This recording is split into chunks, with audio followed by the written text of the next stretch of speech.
একটু গ্রামের সাইডে কাজ ছিল। সেখান থেকে যাওয়া থেকে একদম বাজে অভিজ্ঞতা চটপটির সবকিছু থাকছে এই ব্লগটিতে। আসসালামু আলাইকুম এভরিওয়ান, ওয়েলকাম করছি নতুন আরেকটি ব্লগে। রাজশাহী সিটির একটু বাইরেই আমার একটা গুরুত্বপূর্ণ কাজ ছিল। আমি অপেক্ষা করছিলাম, যেহেতু আমি একা যাব না সেহেতু আমার বান্ধবীর জন্য অপেক্ষা করছিলাম। ও চলে এসেছে। আমরা এখন অটোতে উঠে যাব। অটোতে 10 থেকে 15 মিনিট লাগবে বা 20 মিনিট লাগবে একটু সাইডে যেতেই। আজকে এত পরিমাণ বাজে গরম, আমার তো মাঝে মাঝে মাথা প্রচণ্ড গরম হয়ে যায়। আজকের গরম আমার মাথার কাছে হার মেনে গেছে, এত পরিমাণ গরম। রাজশাহী এমন কেন? রাজশাহীতে যেমন গরম পড়ে, গরমের দিন প্রচণ্ড মানে ঠাটা পড়া গরম, এদিকে শীতের দিন আবার এত ঠান্ডা, পুরো বাংলাদেশের মধ্যে সবচেয়ে বেশি ঠান্ডা। যাই হোক, আমরা অটো থেকে নেমে গিয়েছি। আমরা এখন একটা ভ্যান নিয়ে নিলাম, কারণ আমাদের বেশ কিছুক্ষণ ভ্যানে যেতে হবে ভেতরের দিকে। আমরা আসলে খুব আনন্দ পাচ্ছিলাম দুইজন, ভ্যানটা টোটালি ফাঁকা, আমরা দুইজনই ছিলাম ভ্যানে, যার কারণে আমরা খুব মজা করতে করতে মাস্তি করতে করতে যাচ্ছিলাম আর কি। আর আজকে তো ফেরার সময় একটা মজার ঘটনা ঘটেছে। সেটা হচ্ছে, আমাদেরকে অটোওয়ালা, আমরা এই যে এই ভাঙ্গা গলির মধ্যে যখন দাঁড়িয়েছিলাম, ভ্যান পাচ্ছিলাম না অনেকক্ষণ ধরে ফেরার সময়, তখন আমাদের একজন অটো নিয়ে আসলো। মানে এখানকার হচ্ছে সাবেক কমিশনার, তিনি অটো নিয়ে আসলো, তার ভাস্তার না কার অটো। সে আমাদের কাছে ভাড়া পর্যন্ত নেয়নি, কেন আমি জানি না। অসংখ্য ধন্যবাদ ওনাকে হেল্প করার জন্য, কারণ আমরা অনেকক্ষণ ধরে দাঁড়িয়েছিলাম, ভ্যান পাচ্ছিলাম না।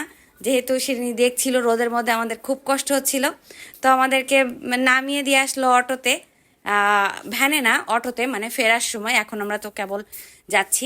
এখানে এমন এমন ভয়েস ছিল যে আমি সেটা রাখতে পারলাম না, আমাকে হচ্ছে ভয়েস রিমুভ করে দিতে হলো, কারণ ফাজলামো করছিল প্রচণ্ড রকম। যাই হোক, আমাদের কাজ শেষ হয়ে গেছে আর আমরা ফ্রিতে অলরেডি চলেও এসেছি, অনেকটা কাছাকাছি। আমরা এখন যাব হচ্ছে ফুলতলায়, কারণ আদি বলল ফুলতলায় চটপটি একটা জায়গায়, এর আগে যেখানে চটপটি খেয়েছি সেই চটপটি তো অনেক ভালো ছিল। নতুন আরেক জায়গায় চটপটি খাওয়ার কথা বললো। আমি নদীর পাড়ে চলে আসছি। নদীতে দেখেন সবাই কিভাবে গোসল করতেছে, আমার তো দেখে ও অস্থির, আমার তো নদীতে নেমে যেতে ইচ্ছে করছিল।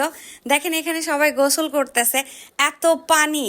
তবে আমি এর আগে যেদিন গিয়েছিলাম সেদিন অনেক পরিমাণ ঢেউ ছিল, আজকে কিন্তু অনেক থমথমে অবস্থা নদীতে।